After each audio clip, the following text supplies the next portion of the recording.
Hi everyone, எல்லோரும் நல்லா இருக்கீங்களா? சாப்பிட்டீங்களா? நம் மீது இறைவனின் சாந்தியும் சமாதானம் நிலவட்டமாக.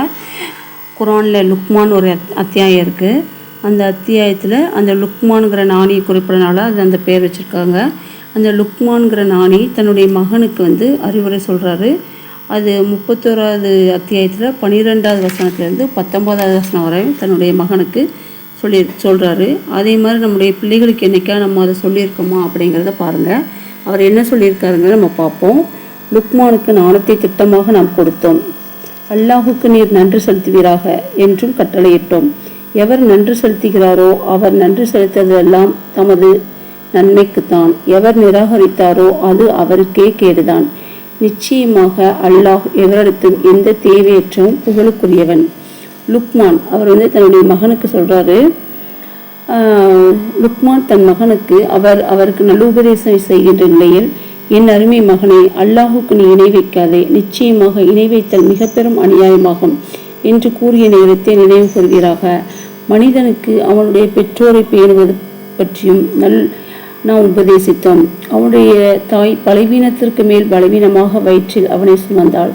அவனுடைய பால் குடி மறுத்தல் 2 ஆண்டுகளாகும். எனக்கும் உன்னுடைய பெற்றோருக்கும் நீ நன்றி செலுத்துவாயாக. என் பக்கமேதான் உன் மீளுதல் இருக்கிறது என்று உபதேசித்தோம். ஆனால் எதை பற்றி உனக்கு அறிவு இல்லையோ அதனை கொண்டு எனக்கு இனி இணை வைக்குமாறு உன்னை அவ்விருவரும் வற்புறுத்துவார்களாயின் அவ்விஷயத்தில் அவ்விருவருக்கும் நீ கீழ்ப்படிய வேண்டாம். இவ்வுலகில் நற்காரியத்தில் அவ்விருவருடன் நீ அழகிய முறையில் தோழமை கொள். என் பக்கம் திரும்பியுள்ளவரின் வழியை பின்பற்றுவீராக. பிறகு உங்களுடைய மீளுதல் என் பக்கமே ஆகும். அப்பொழுது உலகில் நீங்கள் செய்து கொண்டிருந்தவை பற்றி உங்களுக்கு நான் அறிவிப்பேன். என் அருமை மகனை, நிச்சயமாக அது நன்மையோ தீமையோ கடுகின் வித்தளவே இருந்தாலும், இன்னும் அது ஒரு பாறைக்குள்ளோ அல்லது வானங்களிலோ அல்லது பூமியிலோ மறைந்திருந்தாலும் அல்லாஹ் அதனை வெளிக்கொண்டு வருவான். நிச்சயமாக அல்லாஹ் நுட்பமானவன், செய்திகள் அனைத்தும் நன்கறிகிறவன். என் அருமை மகனை, தொழுகையை நீ நிலைநிறுத்துவாயாக, நன்மையை ஏவுவாயாக, தீமையை விட்டும் மக்களை தடுப்பாயாக. இதன் மூலம் உனக்கு ஏற்படும் துன்பத்தின் மீது பொறுமை கொள்வாயாக. நிச்சயமாக இது உறுதிமிக்க காரியங்கள் உள்ளதாகும். இன்னும் பெருமை கொண்டு உன்னுடைய முகத்தை மனிதர்களை விட்டும் திருப்பாதே. பூமியில் கர்வமாக நடக்காதே. நிச்சயமாக அல்லாஹ் பெருமையடித்து கர்வம் கொள்ளும் எவரையும் நேசிக்க மாட்டான். உன்னுடைய நடையில் நடுநிலையை கடைபிடிப்பாயாக. உன்னுடைய சப்தத்தை தாழ்த்தி கொள்வாயாக. நிச்சயமாக சப்தங்களில் வெறுக்கத்தக்கது கழுதையின் சப்தமாகும். இப்படி தன்னுடைய மகனுக்கு லுக்மானுங்கிற நாணி அறிவுரை சொல்கிறார்.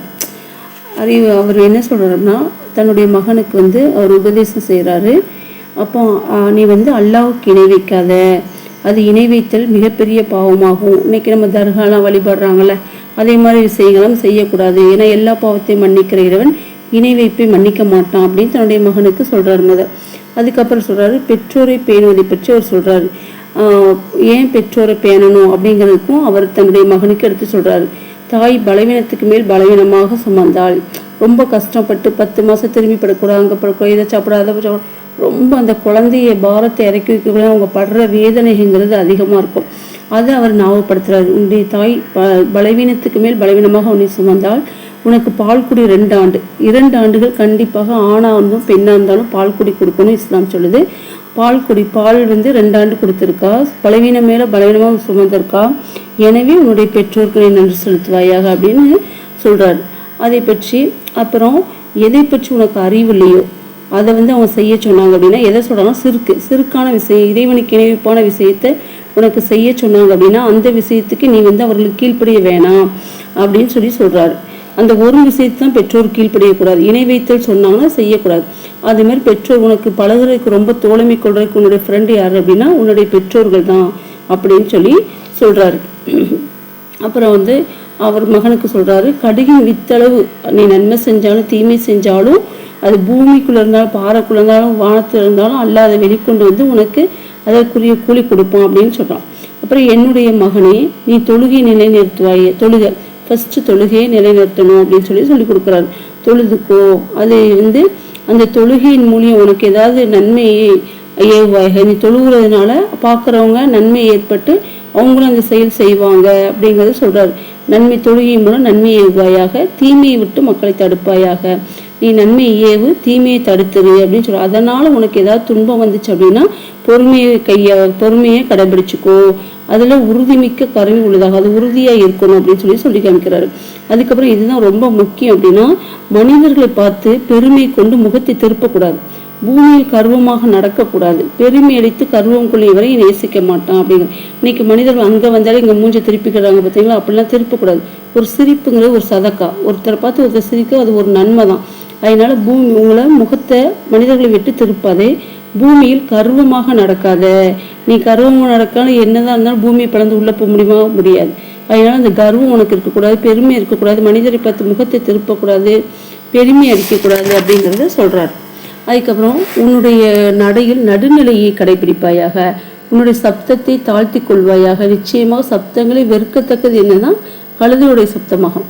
நடுநிலையை கடைபிடிப்போமாக அப்படின்னு சொல்றாங்க. சப்தத்தை தாழ்த்தி கொள்ளும். இன்னைக்கெல்லாம் பாருங்க, முதலமைச்சரை விமர்சிக்கிறதுனால எல்லாரையும் பிடிச்சி உள்ள போடுறாங்க, 2 எம்எல்ஏ கூட பிடிச்சி உள்ள போடுறாங்க. அப்போ விமர்சனம் இருந்தால்தான் ஒரு மனிதன் வளர முடியும். இப்போ என்னுடைய குறை எப்படி தெரியும், ஒருத்தவங்க எடுத்து சொல்லும் போது என்னுடைய குறைகள் தெரியும். அப்போ அந்த குறைகள் நம்ம திருத்தி கொள்றவங்களா இருக்கணுமே ஒழிய அந்த விமர்சனம் சொல்றாங்கன்னா அவங்க மேல கோவப்படவோ அவங்கள திட்டவோ செய்யக்கூடாது. நம்மகிட்ட அந்த குறைகள் இருந்தால் அதை திருத்திக்கணும். நமக்கு தெரியாது, நம்முடைய குறை பிறரை ஒரு கை நீட்டும், அது நம்மளை 3 கை நீட்டும் போது நமக்கு தெரியாது. அதே மாதிரி இந்த அத்தியாயத்துல தன்னுடைய நாணி லுக்மானுங்கிற ஒரு நாணி தன்னுடைய மகனுக்கு சொல்றாரு, இந்த விஷயங்கள் எல்லாம் நம்ம கடைபிடிக்கக்கூடியவர்களாகவும் நம்முடைய குழந்தைகளுக்கு கற்றுக் கொடுக்கக்கூடியதா இருக்கணும். இன்னைக்கு பாருங்க, விமர்சனம் செய்யக்கூடிய இந்த அரசாங்கம் விமர்சனம் செய்யக்கூடிய அவங்கள பத்தி அவங்கள பிடிச்சி உள்ள போறோம், அவங்களுக்கு தண்டனை கொடுப்போம் அப்படிலாம் செய்யக்கூடாது. நம்முடைய குறைகள் சொல்றாங்கன்னா அந்த குறைகளை எப்படி திருத்தி நம்ம தூய்மை அடைஞ்சுக்கணும் தான் யோசிக்கணும் இல்லையா, இப்படிப்பட்ட செயல்கள் நம்ம செய்யக்கூடாது. இந்த விஷயங்களை நீங்களும் கடைபிடிச்சு நானும் கடைபிடிக்க ஆற்றல் இறைவன்